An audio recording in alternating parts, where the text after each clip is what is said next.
Most of us don't learn anything about managing our personal finance in school these days. And we're not really taught this stuff by our parents either. Quite frankly, a lot of them were never taught personal finance practices properly. So we oftentimes will get a lot of information from our peers, who also might not be the best source of personal finance information themselves. And where does that leave us? So many people end up getting poor financial information or questionable advice that gives them some unfortunate financial misconceptions that end up setting them back in the long run because we don't have a really good centralized way of teaching or learning personal finance while we're young. Years ago, I turned to books to learn more about managing my own personal finances properly. I was handed my first personal finance book when I was just a teenager, and since then I've read a whole variety of them with all sorts of different approaches and schools of thought and different ideas. So for today's episode, I wanted to give you 5 of my personal favorite finance books that are really great for beginners and for Canadians specifically, that are beginner friendly, aren't too full of financial jargon that will just completely overwhelm you and turn you off of reading them entirely, and that offer you actual actionable steps and lessons that you can walk through instead of just vaguely talking about theory of finance. The goal of today's episode is to save you time by recommending some of the best beginner books, give you a jumping off point to start your own financial education, and I'm going to give you a quick description of each book as well as list them in the order I think you're best to read them in. From here, you can pick and choose the books according to what topic you feel like you want to focus on and learn more about, or you can just go through and read them all in the order that I recommend here if you're starting from zero and you want to start your finance journey on solid footing. I'm also going to go ahead and link all of these books down in the description for the episode or over on the blog at howtoadultschool.com/show-notes/episode 17. Before we dive in, though, I want to say a quick hello and welcome to the How to Adult Show. I'm your host, Corey Fowler, and this is your source for all the important adulting life skills, like personal finance, that you wish someone had just taught you in school. So make sure you hit subscribe, and let's get started. So you may have heard me mention this before in other episodes, but I really think that the single best beginner finance book to get started with is this one, The Wealthy Barber by David Chiltern. This is the very first personal finance book I ever read. I was given it as a teenager, and while at the time for my age, some of the topics in here, like life insurance, were a bit more advanced than I needed, overall, it's a really good foundational book to personal finance that will get you started thinking about how it's important to actively manage and learn about managing your finances at a young age and getting started as early as you can. This book is a really great starting place because it's not overwhelming, it's quite short, and it's told in a storytelling style, which admittedly comes across as kind of cheesy, but it makes it really accessible and easy to read. Most importantly, it's almost entirely free of financial jargon that makes a lot of other beginner finance books almost entirely illegible if you don't have a financial education in your background. It also has a really great way of distilling big overarching financial topics down into small and actionable and unintimidating steps that you can start and implement in your real life right away. It does a really good job of bringing home the idea of paying yourself first and structuring your life so that you're contributing to your retirement savings in a really easy way and that's taking care of future you. A quick word of warning though, this book is fairly old and definitely comes across as a little bit dated. Women in my audience, prepare to be offended sometimes by the way that he writes and goes about teaching some of this stuff. The most important part, even though it reads as a bit dated, is that the financial concepts in the book are still just as sound today as the day they were written. And it provides you with a really great formula that you can follow to get started managing your personal finances like a real life successful adult. The second personal finance book I recommend picking up is called The Millionaire Next Door by Thomas Stanley. This is the next really good stepping stone to take in your personal finance education because it really does a good job of pulling us out of that sort of Instagram-fueled consumer mindset that a lot of us fall into these days. And it really demonstrates and describes how wealth versus perceived wealth are actually very different concepts and they look very different. It drives home the point that perceived wealth often looks like expensive brand names and fancy cars and way more square footage in your house than you could ever possibly need per person. While real wealth often looks like used vehicles, simple wardrobes, and really big savings accounts existing quietly behind the scenes in people's lives. This is a really important beginner finance concept for people to grasp while they're young, before falling into that consumer mindset trap that leaves us feeling eternally broke for years of our lives while sitting amidst our piles and piles of stuff. It draws on studies that have been done of America's wealthiest families over time and really highlights that while we often think of wealth as being perceived as like a Kardashian-like ostentatiousness, it really revolves around habits that you start young, like making sure you're living below your means and prioritizing financial independence over status symbols of wealth. This book will absolutely set you on the right track concerning how you should think about your own personal finances. And it'll teach you to question your purchases and your spending habits from a young age in a really healthy way. The third book that I recommend picking up takes a bit of a different approach than the first two. And if you're planning on reading all of these books in the order that I walk through in this episode, this is the third book because it's like your little break book in the middle that's going to give you a break from some of the more technical financial content and concepts in the other books. And I love anything by Jen Sincero. I think she's fabulous, and I was so excited when she came out with this book. And this is called You're a Badass at Making Money by Jen Sincero.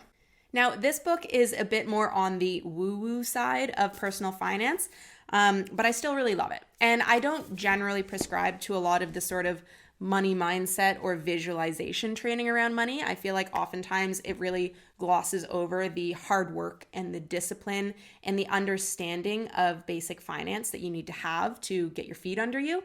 But this one is really good. It does a really good job. Going through each chapter of this book and doing the activities that are outlined at the end of the chapter is going to help you start looking at your current financial habits really honestly and identifying areas that maybe you need a little bit of work. And most importantly, it's going to set you on the right track for setting the right set of future financial goals that you'll have for yourself that you can continue working towards over time.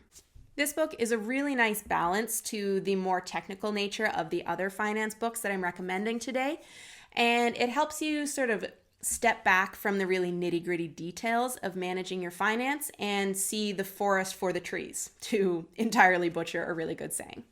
All of the technical financial know-how in the world isn't really any good without having the ability to set yourself really clear financial goals and markers that you want to achieve. While at the same time, all the financial visualization exercises in the world or money mindset meditations aren't going to get you anywhere if you don't understand the technical details and technical side of how to actually make that happen for yourself.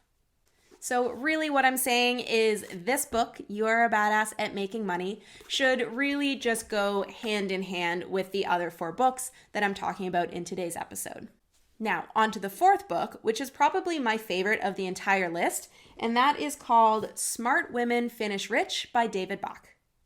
Now, David Bach has written a ton of books, and I'm a big fan of this one in particular because there is a Canadian edition. And a lot of personal finance books are written for a largely American audience, which is great. A lot of the theory is still the same, but the technical details of how to do it are different. For example, American finance books, you're going to read a lot of talk about contributing to 401k accounts. In Canada, we don't have 401k accounts. The closest equivalent that we have would be our RRSPs or our TFSAs. So it really doesn't do you too much good to confuse yourself by reading an American-specific finance book if you're living in Canada and you need to understand what our accounts here in this country are like. There are also some really good chapters in this book that are written specifically for women and the financial situations that we find ourselves in. Now, yes, it is a finance book written by a man for women, which I know in today's day and age is a bit counterintuitive. But after reading this book, I actually think that David Bach takes a really good approach to all of this. And he draws a lot on all of his experience over the years working as a financial advisor and working largely with women and understanding our own individual financial situations. For example, I read a lot of finance theory that talks about things like life insurance. And oftentimes what you'll see prescribed as the proper life insurance advice for women who are working as full-time stay-at-home moms is that it's not important for them to invest in life insurance.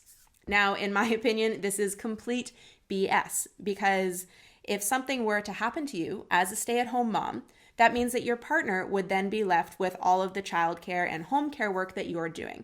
And this is an expensive thing to outsource. So really, I think you do need to have some form of life insurance to cover those additional expenses your partner would have to incur if, heaven forbid, you're not there one day.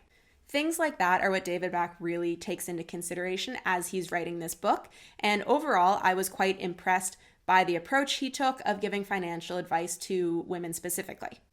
Another example is when talking about saving for our retirement or our futures. He actually takes into account information like the fact that women typically live longer than men and are paid less than men. And we take time off to have children, which conversely means that we might not necessarily receive as much CPP in our retirement as men. Therefore, our approach to saving for our retirement needs to be a bit different than what other financial books prescribe. I also really, really like this book and keep it around for reference all the time because he actually walks you through step-by-step instructions to complete some of the financial housekeeping tasks that he gets all of his paying, advising clients to do with him.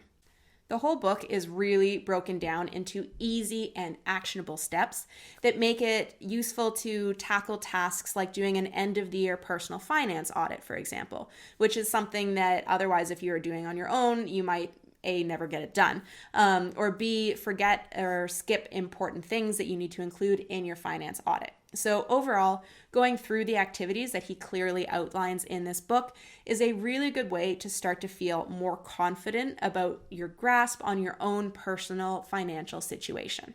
Like I said, the author has written a ton of books, but I really recommend starting with this one, even if you're not a woman, because the entire book is broken down really well. It can feel a bit long at times, but it is broken down into sort of reference chapters really well so that it's easy to treat it as a reference book if you'd like, and just pick certain topics here and there over time that you want to learn more about. And from here, the fifth and final book that I recommend you pick up and read to get yourself on solid financial footing is called The Simple Path to Wealth by J.L. Collins. Now, I have consciously decided to save this particular book for last because it goes into a bit more detail on financial concepts like investing, which really, if you're at the beginning of learning about your personal finances, I don't recommend diving into something like this first because you're probably just going to confuse and overwhelm yourself. And it's also really important that you set your own personal finances and your day-to-day life up properly before you turn your focus to concepts like saving and investing. It's by no means a complicated book, and it's definitely a suitable book for anybody who's looking to just sort of get the lay of the land, but I can guarantee that you'll be able to get the most out of it if you already feel confident and comfortable with different financial concepts like paying yourself first and making a plan to save for your future. I also really love this book because the author goes into detail about a concept that's close to my heart, and if you know me, that's creating an emergency savings fund. Now, if you don't have an emergency savings fund yet, you need to get on that. And if you're not entirely sold on the concept yet, if you read The Simple Path to Wealth, you will definitely be sold on it, and you'll be creating your own emergency savings fund before you know it. Now, there are so many personal finance books available to you out there on the market. And if you're interested in really getting a good grasp of your financial situation, I recommend reading as many of those as you're interested in reading, but most importantly, trying to look at books that take different approaches and that have different viewpoints. You could look at starting with some of the classics like Think and Grow Rich, which it is a really great book, but personally, I could not stand the author and his points of view so much that I would never recommend it to anybody on this list. It is one of the most offensive books I've ever read. But that being said, it is touted as one of the classics of getting started with your personal finances. So you could look at reading books like that versus reading more of the money mindset books like You're a Badass at Making Money. It's a really good idea to make sure that you're giving yourself a well-rounded financial education if you're starting to learn from books, rather than just prescribing to the views of one author or one YouTuber or one podcaster. There is no shortage of finance content out there. And if I can make one more recommendation to you, it's that you don't start just anywhere and really focus on beginning with resources that are made for beginners. Otherwise, you'll find yourself diving into concepts that are just full of financial jargon, and you'll start to feel overwhelmed and confused, and probably like managing finances is just not for you. Maybe you tell yourself that you're not good at money, and that's absolutely not the case. It's just that you haven't been taught these concepts properly yet, so there's no use diving into detailed theory of stock picking or something like that because it seems cool, but it's well beyond your level, and you might find yourself being led astray by ideas like that if you don't have your own at-home finance situation properly sorted out first. So I hope today's episode was really helpful for you, and you feel like you have a good starting place to continue your learning. If you have other books that you think should be added to this list, please go ahead and drop them in the comments below. This community is all about sharing information with one another and helping each other that way. So if you've read something that really helped you that you think will help other people, please share it below. And if I get a bunch more comments, maybe I'll create another video rounding up the next set of personal finance books or other learning resources that I think the whole community should have. And finally, if you haven't yet, make sure you go ahead and click subscribe to the How to Adult Show.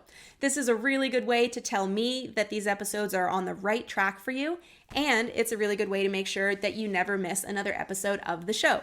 So again, I'm your host, Corey Fowler. Do me a solid, hit subscribe, and that way I will get to see you right back here next Monday with a brand new episode of the How to Adult Show.